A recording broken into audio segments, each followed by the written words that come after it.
Olá, meu querido e minha querida, você está no canal Filho do Rei, com o irmão André, crente em Jesus de Nazaré. Tem uma palavra de Deus para você, quero te abençoar, te orientar, te ajudar. Não que eu seja o mais sábio, mas estou olhando para a palavra de Deus e ela é guia para a minha vida, certamente poderá ser para a sua também. Ouça! Hoje é 23 de julho de 2026, quinta-feira. Vamos aqui continuar em Êxodo, capítulo 20, versículo 18 ao 21. Eu vou ler os 4 versículos, dar uma explicação bem breve, para que nós possamos aprender com esse texto. Êxodo, capítulo 20, 18 ao 21, diz assim a palavra de Deus. Todo o povo presenciou os trovões e os relâmpagos e o clangor da trombeta, e o monte fumegante, e o povo, observando, se estremeceu e ficou de longe. Disseram a Moisés: Fala-nos tu e te ouviremos, porém não fale Deus conosco para que não morramos. Respondeu Moisés ao povo: Não temais, Deus veio para vos provar e para que o seu temor esteja diante de vós, a fim de que não pequeis. O povo estava de longe, em pé, Moisés, porém, se chegou à nuvem escura onde Deus estava. Amém. Êxodo capítulo 20, do 1 ao 17, são os 10 mandamentos, terminamos ontem. Do 18 ao 21 é Moisés como mediador entre o povo e Deus. Depois, do 22 ao 26, são as leis acerca do altar. Vamos aprender aqui com esses textos rapidamente. O versículo 18, ele vai estar falando essa condição de que o povo viu os trovões, os relâmpagos, o clangor da trombeta, o monte fumegante, tudo mais e tal, tal, tal, tal. Isso está um pouquinho anterior no versículo, no capítulo 19. Vou ler só o versículo 18 e 19, que diz assim, do capítulo 19, diz assim: O monte Sinai estava coberto de fumaça, pois o Senhor tinha descido sobre ele, em chamas. Deus, Deus subiu. Glória a Deus. Dele subiu fumaça como de uma fornalha, todo o monte tremia violentamente. E o som do trombeta era cada vez mais forte. Então Moisés falou e a voz de Deus lhe respondeu. Capítulo anterior, depois ele cita os 10 mandamentos, a situação.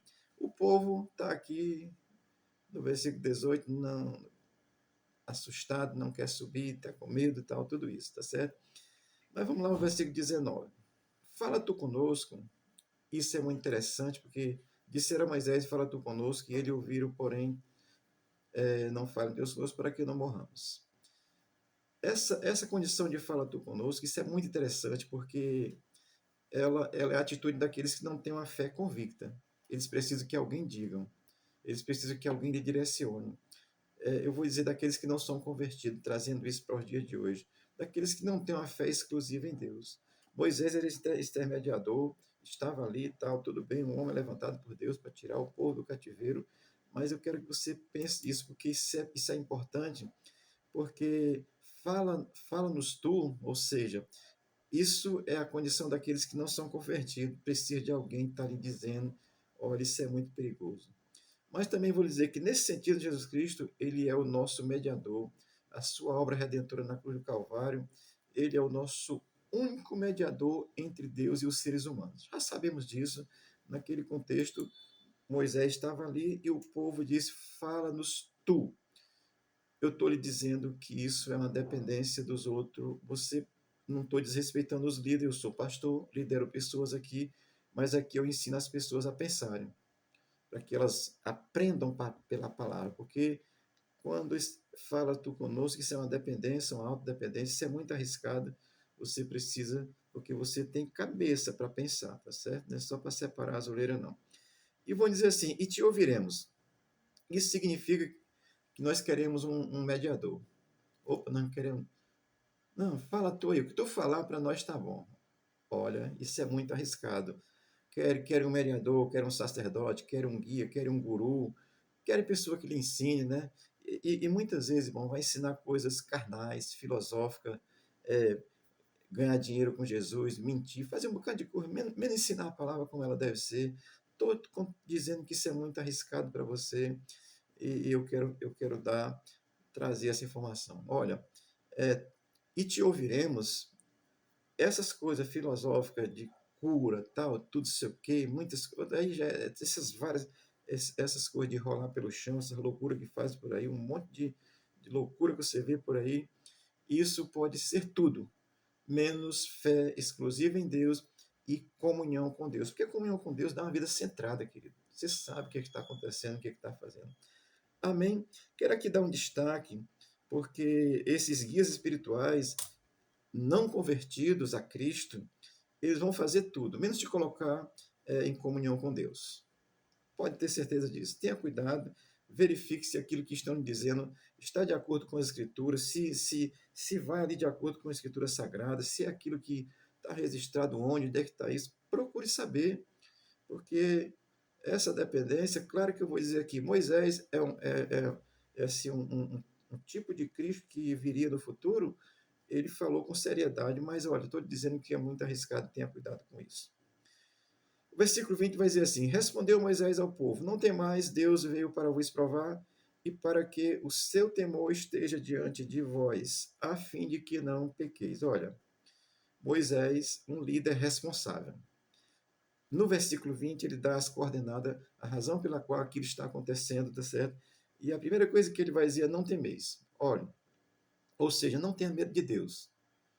Assim, isso é muito gracioso. O genuíno crente, ele tem que aprender que ele não tem medo de Deus, ele tem respeito por Deus, ele tem amor a Deus, ele ama a Deus de uma forma especial.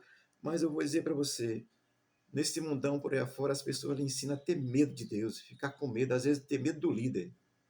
Né? Você vai num terreiro desse, o cara lhe bota medo.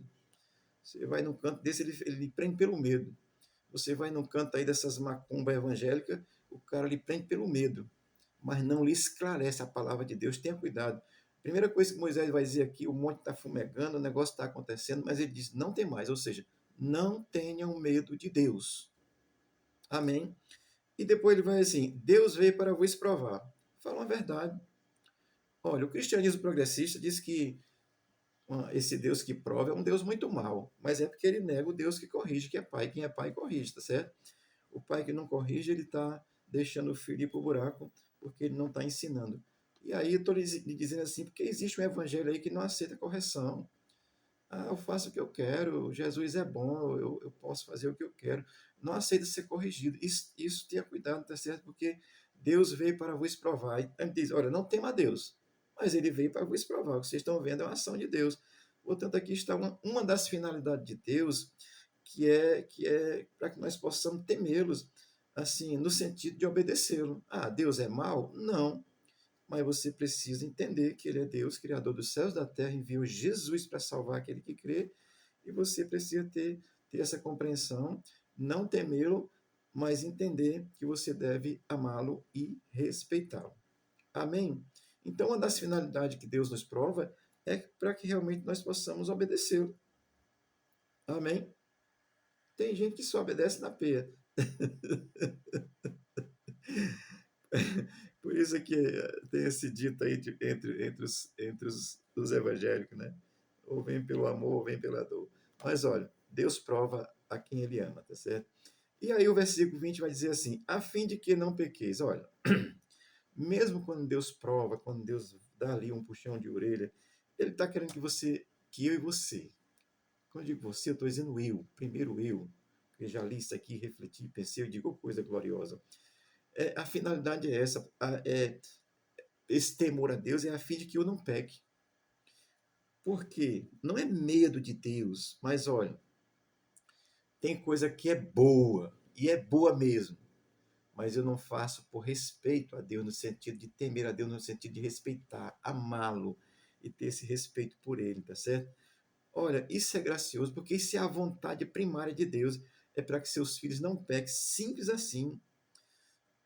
Quando os mandamentos são dados, que eu fiz até ontem sobre os mandamentos, não é para impor medo, é para que a gente tenha uma noção e a gente obedeça a Deus, porque a vontade de Deus é que a gente não erre, é que a gente acerte. Ele não quer castigar ninguém. Agora, se não acerta e não acerta, diz que é filho, sou filho, e fazendo tudo errado, aí tem que receber uma correção do pai, é necessário. Amém? Mas a finalidade disso é a fim de que não pequeis, diz o versículo 20. Olha, isso reflete a misericórdia de Deus sobre o seu povo. Porque até essa ação de corrigir, de trazer uma correção, isso representa a misericórdia de Deus, isso representa a graça de Deus. Jesus morreu na cruz, isso é graça de Deus, isso é amor de Deus, isso é tremendo, você tem que pensar nessas coisas. Olha, eu vou adiantar aqui, não, você não vai brigar com seu pastor, com seu líder, não. Agora veja se ele está fazendo a coisa direito. Porque falar e não viver, meu querido, é porque não crê, não tem fé, não acredita. Aprendeu aí porque foi ensinado, aprendeu os dogmas, aprendeu não sei o quê, aprendeu os conceitos religiosos, mas não é convertido, não tem essa convicção de fé. Então, veja, está falando de acordo com a Bíblia, estou lhe recomendando isso, tá certo?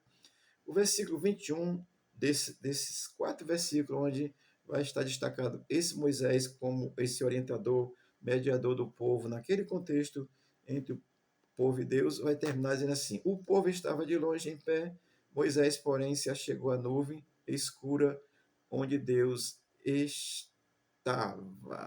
Oh, glória, né? Olha, eu vou só fazer uma comparação. Quando Jesus é crucificado, houve terremoto, escureceu, olha, tudo a ver, né? A Bíblia vai se completando, vai se afirmando, vai se com, complementando, afirmando aquilo que ela diz no passado, no presente e no futuro. Então, quando Jesus morreu, teve lá um terremoto, teve lá os sepulcros se abriram. É tudo isso que vai representar, tá certo? Então, Jesus Cristo é o nosso intermediador entre a humanidade e Deus. Através dele que nós nos achegamos a Deus. Por quê? Porque Cristo é Deus. João 10:25 diz: eu e o Pai somos um, ou seja, Jesus é Deus. Mas aqui eu vou dizer isso para você, para a gente encerrar, para que não fique tão longo, tá certo? João 14:6 diz: Jesus respondendo um questionamento dos próprios discípulos: eu sou o caminho e a verdade e a vida. Ninguém vem ao Pai senão por mim. Amém? Você sabe disso, querido? Você fica rodeando por um bocado de coisa, por uns atalhos. Não tem atalho para ir Jesus, para ir a Jesus. Não tem. Olha, vou reiterar aqui. E isto não anula aqueles que nos ensinam. Eu estou lhe ensinando, procurando ensinar com seriedade. No dia que eu rever um vídeo meu aqui e dizer assim, rapaz, eu gravei esse negócio, não é desse jeito não. Eu vou republicar esse vídeo, vou dizer a você, olha, não era assim não, estava errado, me enganei. Porque eu posso me enganar. A palavra de Deus não se engana, não erra, ela é a palavra de Deus. Se você buscar compreender, peça ao Espírito Santo de Deus, tá certo? Não desrespeite seu líder, seu pastor, mas veja se ele está falando de acordo com a Bíblia Sagrada. Porque muita coisa bonita, muita coisa filosófica, muita coisa assim que é transcendente, né? Que vai causar isso, aquilo, pode causar impressão. Não se impressione com isso. Veja se está nas Escrituras Sagradas. Realmente, assim, Moisés, ele é esse protótipo de Jesus no Velho Testamento. Ele é um protótipo, ou seja, é um tipo de Cristo lá no Velho Testamento, porque ele libertou. E Jesus é quem liberta hoje, querido. Religião nenhuma te liberta. Padre nenhum te liberta. Papa nenhum te liberta. Pastor nenhum te liberta. Guru nenhum te liberta. Qualquer segmento espiritualista que esteja aí te liberta. Quem liberta é Jesus de Nazaré, que salvou até o André. Amém? Portanto, essa palavra aqui breve para você. Moisés é um protótipo de Jesus, ele é um tipo de Jesus no Velho Testamento. Jesus já veio, você sabe, e ele é o único mediador entre Deus e os homens, Jesus Cristo, homem, que morreu na cruz por você. Quero só lembrar essa ação do Monte Fumegando lá, quando Moisés é apresentado como esse interventor entre o povo e Deus. Quando Cristo morre, o terremoto acontece, o dia escurece e Jesus agora é o único mediador entre Deus e os homens. Amém. Que o Espírito de Deus gere fé no teu coração. Se impressione com quem faz milagre, não. Se impressione com essas coisas malucas, não. Olha, quando Jesus estava fazendo cura, vou só destacar isso aqui. Quando Jesus estava curando, as pessoas disseram assim, ele está curando pelo poder de Beelzebul.